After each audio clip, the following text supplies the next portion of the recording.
Fala pessoal, essa é a segunda parte de História da China e se você ainda não assistiu a primeira parte, corre lá e assiste que tá muito legal, um vídeo sobre antiguidade, né, que tá na playlist Antiguidade Oriental. Então já deixa aquele like, se inscreve aí no canal, tenho certeza que vocês vão gostar das aulas da titia aqui, tá? Então vamos lá, gente. A gente parou na dinastia Han, que foi uma dinastia super importante, tá?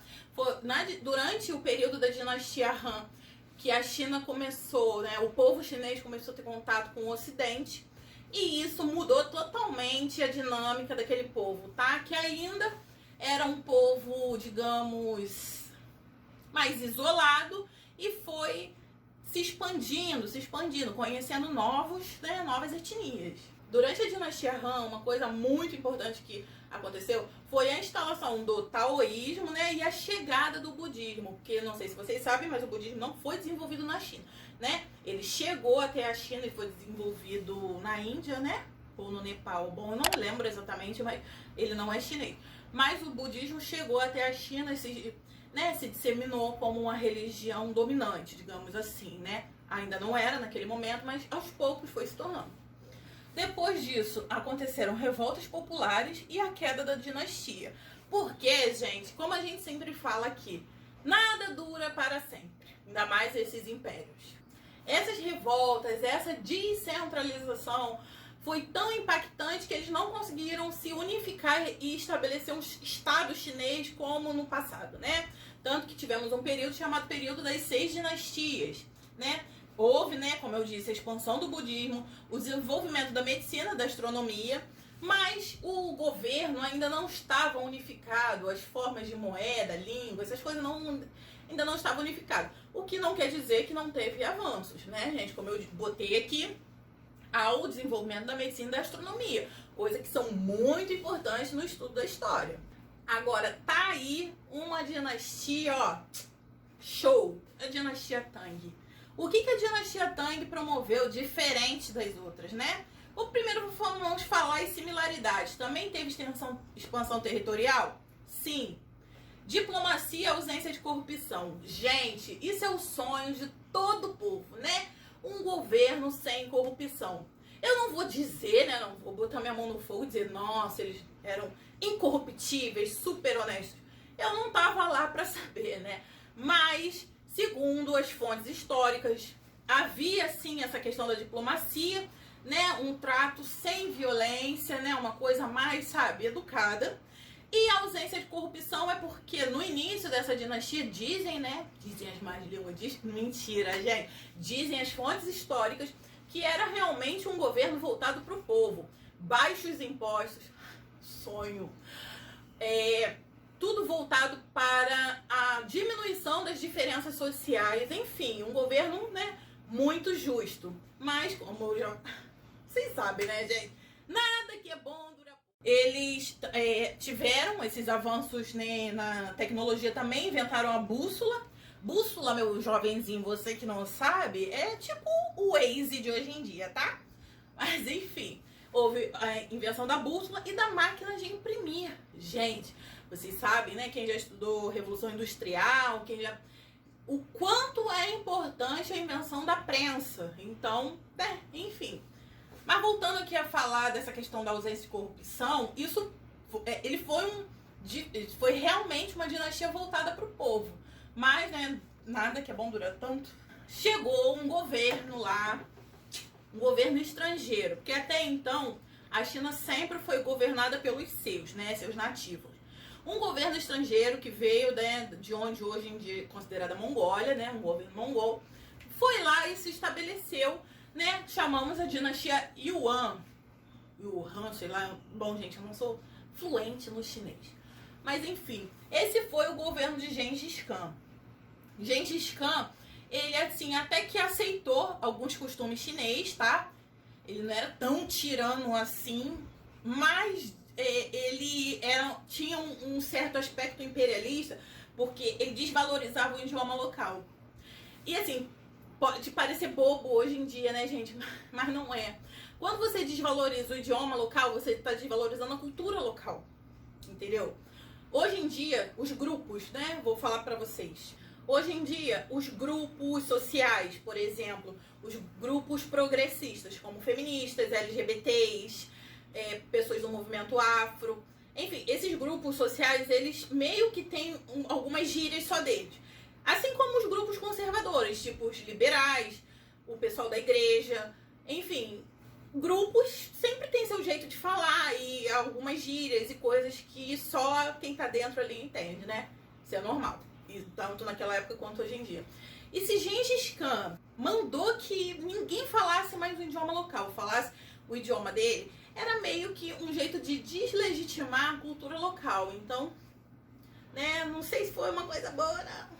Apesar disso, ele tinha relações diplomáticas. E por que Gengis Khan é tão lembrado até, né, comparado aos imperadores e reis chineses de fato, né? Gengis Khan é muito lembrado porque na época, né, que ele e a família dele se estabeleceu como lá na dinastia deles, eles foram visitados por Marco Polo. Marco Polo, para quem não sabe, era um europeu que chegou até a China e quando voltou para a Europa contou, né, tudo que existia de lá, tudo de bom e tudo de ruim que existia na China. Até então, não se sabe de nenhum registro histórico de outro europeu que tenha feito isso. Então, digamos que Marco Polo foi o primeiro europeu a chegar na China. E quando ele voltou para a Europa, ele falou sobre a expansão mongol e sobre, né, a história da China no geral, né, os costumes e tudo mais. Então, por isso que é muito lembrado. Por isso que Gengis Khan é lembrado até hoje em dia, até mais do que esses outros imperadores. Como Titia sempre diz, nada dura para sempre, né? O Império Mongol também, ó, ruiu. Pra quem não sabe, o Império Mongol foi um império bem violento, tá? Não foi pacífico, apesar de Gengis Khan ter uma certa diplomacia. Enfim, foi um império muito grande, tá? Tô dizendo assim, em questão de expansão territorial e domínio, né? Cultural. Mas essa aula não é sobre o Império Mongol, essa aula é sobre a China. E quem voltou ao babado aqui, tá falando, não, quem manda aqui é a gente. Os chineses, né? Enfim. A dinastia Ming foi uma dinastia que veio depois e ela promoveu o afastamento dos mongóis. Ela também promoveu o desenvolvimento do capitalismo e a urbanização. Porque lembre-se, até aí a China ainda vivia um sistema meio que feudal, tá? Além disso, o desenvolvimento do capitalismo, ele se deu decorrente ao quê? A indústria da porcelana. E uma coisa assim muito legal dessa época foi a criação da Cidade Proibida. Vocês já devem ter ouvido falar na Cidade Proibida, porque ela, assim como a Muralha e os Guerreiros Terracota, é ponto turístico até hoje, tá, gente? Vou mostrar pra vocês uma fotinha aqui. Aqui, que linda, né? Então, gente, a Cidade Proibida, ela é a casa do imperador, né? Da dinastia Ming. Ela foi criada pra família inteira morar. E como não era de acesso pra população, né? Pra pobretada lá da época, ela era chamada de Cidade Proibida, né? Porque era proibida. Após a dinastia Ming, nós temos, né, o crescimento da dinastia Qing. Só que a dinastia Qing, ela não era, assim, digamos, dos chineses raiz. Era de um grupo étnico um pouco diferente dos chineses raiz. Eles eram chineses também, mas aqui no Brasil, por exemplo, nós temos, né, pessoas do Brasil inteiro.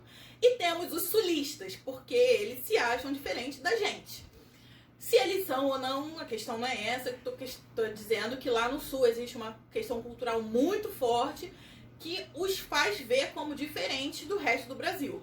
E assim eram os manchus. Os manchus, eles se viam como diferentes do povo chinês, né? Apesar de eles serem chineses também.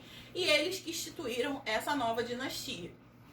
O peso dessas diferenças étnicas foi muito marcante, tá, gente?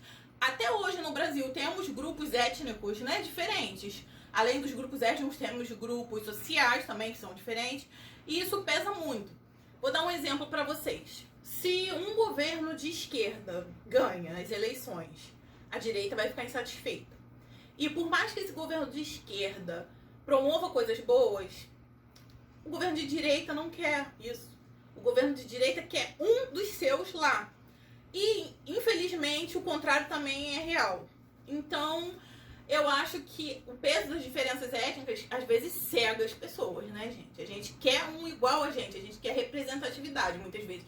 A gente, às vezes, até esquece do real propósito, que é o desenvolvimento. Mas, enfim, isso acabou pesando demais para a dinastia Qing. E ocorreram diversas rebeliões. E um acontecimento muito marcante desse período é a Guerra do Ópio. Durante esse período, a Inglaterra era uma grande potência, sabe, comercializadora, enfim, conquistavam diversos territórios, estava aí se expandindo, né, aquele imperialismo brutal, e chegou até a China querendo fazer comércio. Só que os chineses, né, os manchus, eles não queriam. E os ingleses queriam, e ficar lá batendo de frente, eu quero, e os chineses não querem, eu quero, enfim. Até que os ingleses conseguiram promover um comércio ilegal, né? O tráfico, né, gente? O tráfico de uma substância super entorpecente que viciou vários chineses, né? Vários manchus, enfim. Que é o ópio. O ópio, ele é uma substância super viciante. E naquela época, mesmo sendo ilegal, os chineses, né? O povo chinês estava dando dinheiro. Enfim, e isso acabou gerando uma guerra, né? Uma não, né? Foi até mais de uma guerra. Então isso também é uma coisa, assim, importante desse período. Até que, com essas guerras, a monarquia, né, a dinastia, no caso, ela foi se enfraquecendo, foi perdendo o seu poder. E um grupo, né, chinês, né, um grupo como se fosse um paramilitar ou, enfim, um grupo social, começou a querer estabelecer uma nova forma de liderança na China. Esse novo grupo ajudou a derrubar a monarquia e ficou naquele comando da China por um certo tempo, até chegarem os comunistas, né? Com a chegada dos comunistas, né, que a gente chama de Revolução de 1911, gente, olha quanto tempo já se passou. Durante esse tempo, nesse momento, os comunistas pegaram esse grupo e mandaram para onde hoje é Taiwan. Então, até hoje, Taiwan se considera como a verdadeira China. A China, né, a que a gente conhece, né, como é que se diz, continental, ela é vista aqui no Ocidente dessa maneira, por alguns motivos que eu posso falar em outra aula, né, especialmente na aula de Revolução Chinesa. Mas não é todo o mundo que reconhece a China como esse território que a gente conhece aqui no Brasil, tá? Alguns conhecem a ilha de Taiwan como a verdadeira China. Mas isso é assunto para outra aula. Espero que vocês tenham gostado, tá? Eu adoro história chinesa, tá?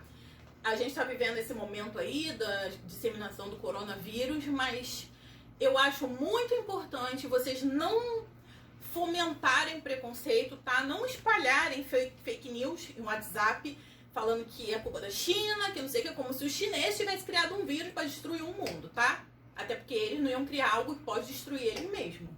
Mas, enfim, é importante conhecer a história da China pra não ficar alienado desse jeito. E, enfim, gente, espero que tenham gostado, tá? Eu amei falar desse tema. E se você chegou até aqui, já deixa aquele like gostoso, tá? E se inscreve aí embaixo. Um beijinho, tchauzinho e até mais.